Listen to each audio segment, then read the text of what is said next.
বাংলাদেশের সর্বশেষ গুরুত্বপূর্ণ আপডেট সংবাদে আপনাকে স্বাগত। শুরুতেই সংবাদ শিরোনাম, পরে বিস্তারিত। প্রথমেই জানাবো, ভোক্তা অধিকারের জব্বারকে মারধর, ছড়িয়ে পড়া ভিডিও নিয়ে যা জানা গেল।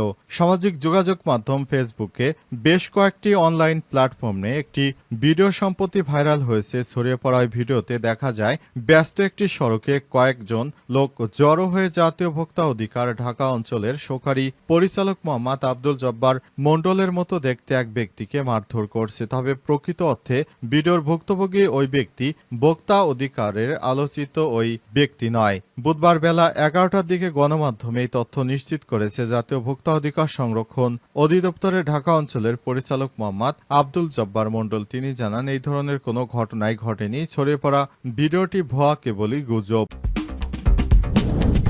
এদিকে যুক্তরাষ্ট্রের সঙ্গে পরমাণু চুক্তিতে পৌঁছানো নিয়ে খামেনির সংশয়। ওয়াশিংটনের সঙ্গে তেহরানের পরমাণু বিষয়ক আলোচনা শেষ পর্যন্ত চুক্তিতে গড়ায় কিনা তা নিয়ে সংশয় প্রকাশ করেছে ইরানের সর্বোচ্চ ধর্মীয় নেতা আয়াতুল্লাহ আলী খামেনি। আজ তেহরানের এক অনুষ্ঠানে এ বিষয়ে তিনি কথা বলেছেন। এরপর জানাবো, ভারতের সঙ্গে উত্তেজনার মধ্যে পাকিস্তানের পাশে দাঁড়ালো চীন।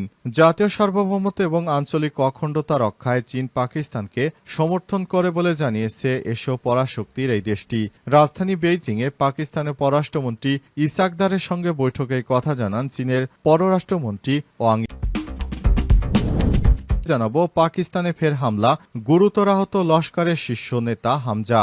পাকিস্তানের লাহোরে গুরুতর আহত অবস্থায় হাসপাতালে ভর্তি করা হয়েছে লস্করি তৈবার অন্যতম শীর্ষ নেতা আমির হামজাকে। তিনি তার নিজের বাড়িতে হামলার শিকার হয়েছেন। পরে পাকিস্তান সেনাবাহিনী তাকে সেনাবাহিনীর সম্মিলিত হাসপাতালে ভর্তি করেছে। জানাবো, আমরা গাজায় মানুষকে অনাহারে থাকতে দিতে পারি না বললেন ব্রিটিশ প্রধানমন্ত্রী। যুক্তরাজ্যের প্রধানমন্ত্রী কিয়ার স্টারমার বলেছেন, বোমা হামলার শিকার নিষ্পাপ শিশুদের দুর্ভোগের মাত্রা সম্পূর্ণ অসহনীয়। আমরা গাজার মানুষকে অনাহারে থাকতে দিতে পারি না। আজ হাউস অব কমন্সে ইউর সাথে ইউকের পুনঃস্থাপন চুক্তি নিয়ে বক্তব্য প্রদানের সময় সব কথা বলেন তিনি। খবর আনাদুল এজেন্সির। প্রিয় দর্শক, এতক্ষণ শুনছিলেন সংবাদ শিরোনাম, এবারে বিস্তারিত। তবে তার আগে বন্ধুরা, অনুরোধ থাকবে এই সংবাদটিতে একটি লাইক দিন। এই চ্যানেলে আপনি নতুন হয়ে থাকলে আমাদের সংবাদটি দেখতে দেখতে চ্যানেলটি সাবস্ক্রাইব করে রাখুন। কমেন্ট করে বন্ধুরা আপনার মূল্যবান মতামত জানিয়ে দিন আপনি বিশ্বের কোন দেশ থেকে বা বাংলাদেশের কোন স্থান থেকে আমাদের সংবাদটি দেখছেন এবং শুনছেন। এবারে বিস্তারিত। পাকিস্তানে ফের হামলা, গুরুতর আহত লস্করের শীর্ষ নেতা হামজা। পাকিস্তানের লাহোরে গুরুতর আহত অবস্থায় হাসপাতালে ভর্তি করা হয়েছে লস্করি তৈবার অন্যতম শীর্ষ নেতা আমির হামজাকে। জানা গেছে, নিজের বাড়িতে হামলার শিকার হয়েছেন তিনি। পরে পাকিস্তানের গোয়েন্দা সংস্থা নিরাপত্তায় তাকে লাহোরের সেনা হাসপাতালে নিয়ে যাওয়া হয়েছে। তবে কিভাবে এবং কারায় এই হামলা চালিয়েছে তা এখনো স্পষ্ট নয়। খবর আনন্দবাজার পত্রিকার। আমির হামজা পাকিস্তানের পাঞ্জাব প্রদেশে গুজরাওয়ালা শহরের বাসিন্দা। 2012 সালে তাকে আন্তর্জাতিক জঙ্গি হিসেবে ঘোষণা করেছিল যুক্তরাষ্ট্র। তিনি লস্করের প্রধান হাফিজ সাইদ ও আব্দুর রহমান মাক্কির ঘনিষ্ঠ ছিলেন। হামজা লস্কর পত্রিকা এবং প্রচারের দায়িত্বে ছিলেন এবং 2000 সাল নাগাদ ভারতে সন্ত্রাসী কার্যকলাপে সক্রিয় ছিলেন। 2005 সালে বেঙ্গালুরু হামলাতেও তার নাম জড়িত ছিল। এছাড়াও 2018 সালে লস্কর ও জামাতুত দারার এবং নিষেধাজ্ঞা জারির পর জৈশি মান কাফা নামে একটি নতুন সংগঠন তৈরি করে হামজা। তখন অনেকেই মনে করেছিলেন লস্করের ভাঙন ধরেছে, যদিও পরে জানা যায় এটি ছিল লোক দেখানো কৌশল। 3 দিন আগেই সিন্ধু প্রদেশে গুলিতে নিহত হন লস্করের আরেক শীর্ষ নেতা আবু সাইফুল্লাহ। তারপরেই হামজার উপরেই হামলার ঘটনা লস্করের অভ্যন্তরে দ্বন্দ্বেরই ইঙ্গিত দিচ্ছে বলে অনুমান করা যাচ্ছে। উল্লেখ্য, পেহেলগামে হামলাকে কেন্দ্র করে গত কয়েক দশক ধরে চলা ভারত পাকিস্তানের মধ্যে সর্বশেষ উত্তেজনা শুরু হয় 7ই মে। সেদিন পাকিস্তান আজাদ কাশ্মীরের এজেকের বিভিন্ন এলাকায় ভারত বিমান হামলা চালিয়ে কমপক্ষে 31 বেসামরিক নাগরিককে হত্যা করেছে। ভারতের সঙ্গে উত্তেজনার মধ্য দিয়ে পাকিস্তানের পাশে দাঁড়ালো চীন।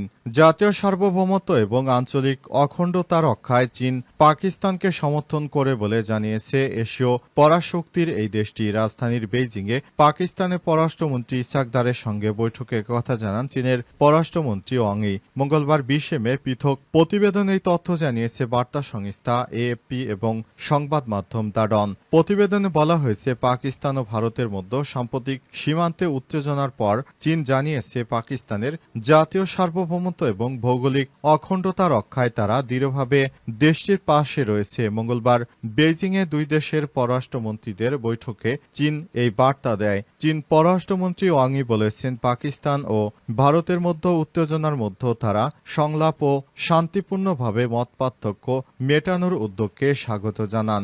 বেইজিং সফরে থাকা পাকিস্তানের উপপ্রধানমন্ত্রী ও পররাষ্ট্রমন্ত্রী ইসাক দার এই একই সঙ্গে বৈঠকে এই মন্তব্য করেন। চীনের পররাষ্ট্র মন্ত্রণালয়ের এক বিবৃতিতে জানায়, পাকিস্তান হচ্ছে চীনের অত্যন্ত বিশ্বাসযোগ্য, দৃঢ় এবং নির্ভরযোগ্য বন্ধু এবং দুই দেশের সব পরিস্থিতিতে কৌশলগত সহযোগিতা আরও গভীর করা হবে। এদিকে পাকিস্তানের সার্বভৌমত্ব এবং ভৌগোলিক অখণ্ডতার প্রতি অকুণ্ঠ সমর্থন জানানোর জন্য বৈঠকে ইসাক দার চীনকে ধন্যবাদ জানিয়েছেন। দুই দেশ একসঙ্গে থাকলে ভারত কখনোই আর মাথাচাড়া দিয়ে উঠতে পারবে না, তাই তারা একত্রে একসঙ্গে কাজ করবে। ভোক্তা অধিকারের জব্বারকে মারধর, ছড়িয়ে পড়া ভিডিও নিয়ে যা জানা গেল। সামাজিক যোগাযোগ মাধ্যম ফেসবুকে বেশ কয়েকটি অনলাইন প্ল্যাটফর্মে একটি ভিডিও সম্প্রতি ভাইরাল হয়েছে। ছড়িয়ে পড়া ভিডিওতে দেখা যায়, ব্যস্ত একটি সড়কে কয়েকজন লোক জড়ো হয়ে জাতীয় ভোক্তা অধিকার ঢাকা অঞ্চলের সহকারী পরিচালক মোহাম্মদ আব্দুল জব্বার মণ্ডলের মতো দেখতে এক ব্যক্তিকে মারধর করছে। তবে প্রকৃত অর্থে ভিডিওর ভুক্তভোগী ওই ব্যক্তি ভোক্তা অধিকারের আলোচিত ওই ব্যক্তি নয়। বুধবার বেলা 11টার দিকে গণমাধ্যমে এই তথ্য নিশ্চিত করেছে জাতীয় ভোক্তা অধিকার সংরক্ষণ অধিদপ্তরের ঢাকা অঞ্চলের পরিচালক মোহাম্মদ আব্দুল জব্বার মণ্ডল। তিনি জানান, এই ধরনের কোনো ঘটনাই ঘটেনি, ছড়িয়ে পড়া ভিডিওটি ভুয়া, কেবলই গুজব। তিনি জানান, এই ধরনের কোনো ঘটনাই ঘটেনি, ছড়িয়ে পড়া ভিডিওটি ভুয়া এবং কেবলই গুজব। ভোক্তা অধিকারের এই কর্মকর্তা আরও বলেন, আমার নাম ব্যবহার করে ছড়িয়ে পড়া ভিডিওটি অনাকাঙ্ক্ষিত এবং এটি ভুয়া সংবাদ। ভিডিওর সঙ্গে আমার কোনো ধরনের সংশ্লিষ্টতা নেই। এর আগে ফেসবুকে মোহাম্মদ আব্দুল জব্বার মণ্ডল নামে ভুয়া অ্যাকাউন্ট ও পেজ খোলার কারণে থানায় সাধারণ ডায়েরি জিডি করেন জাতীয় ভোক্তা অধিকার সংরক্ষণ অধিদপ্তর ঢাকা অঞ্চল এর পরিচালক। গত 1 মার্চ রাজধানীর তেজগাঁও থানায় এ সংক্রান্ত জিডি করেন তিনি।